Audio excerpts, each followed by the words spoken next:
for me, it's once you get your vision statement and you see the things you want to change and you know the things that you should be changing. So as you're in the middle of those sessions, making sure that you're doing the right thing. So for me, there's a lot of times, or there has been times, that I would play with words, such as, oh, well, it's not really, or it's not as bad, or, trying to minimize the impact of things. So what was the challenge is not to continue to do that, but at the same time, as it is a challenge, it is a positive, one of those growth opportunities, because I would catch myself.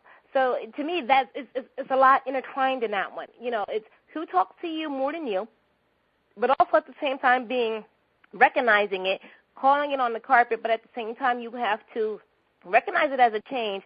Don't let it be a negative, and that's also at the same time that you catch yourself, pat yourself on the back for making that change. So that one's huge, and there is so much in there that there are times in my session where you call me out to that, or where that's called to my attention and says, hey, wait a minute, don't let the little nuances pass you by. One, who talks to you more than you, so as you're telling yourself these things, you don't have to beat yourself up on them because you didn't get here overnight, one. So it's not going to be fixed overnight, but also continue to recognize your successes and applaud yourself for them. So to me, there is a lot in there, and I definitely don't want that to be lost in this session, because that is huge for me. It's like, okay, well, you know what you need to do, then just do it. And versus, when you do it, you got to also say, you stopped, you caught yourself, you didn't just do it, and you caught yourself, and it's positive, and now acknowledge that and pat yourself on the back. That it's continuous. It's not done. You don't feel, or I don't feel abandoned. I don't feel like, that, the session is, the session or the sessions are done, so now go ahead and fend for yourself out in the world, that you're there for me, for us, for your clients. I believe you're there for your clients. So I'm going to say, you're there for me, so I'm going to say you're there for us, and that no issue is too small or too big. Quite honestly, I don't know that there is any. Life coaching is not counseling. Life coaching is a two-way session.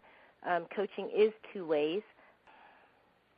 I can't say that there's anything that I can compare life coaching to. It is different and unique in and of itself. It's putting things in your face that you say. It's not somebody else's perception. It's what you've said, what you perceive, and then the things you want to change as the client. So I can't equate life coaching to anything else. Or I don't have another life experience that I think falls in the same realm as life coaching.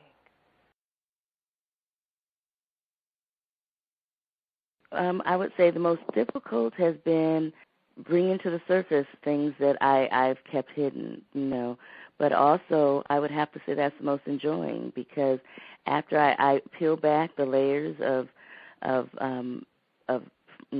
problems or hurts or angers that I've dealt with for over 40 years, then you can actually deal with what's going on in your life and why you've kept those hurts.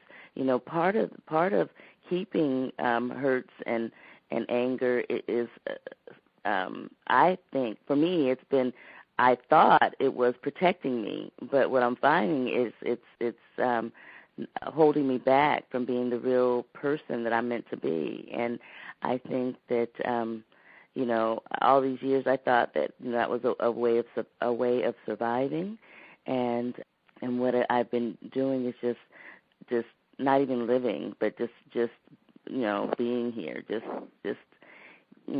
existing. And who wants to just exist? I want to live, and I'm finding that I'm starting to live. I mean, at 47 years, I'm just now starting to live, and I'm very appreciative of that. Wow, I can compare it to, That's really a good question.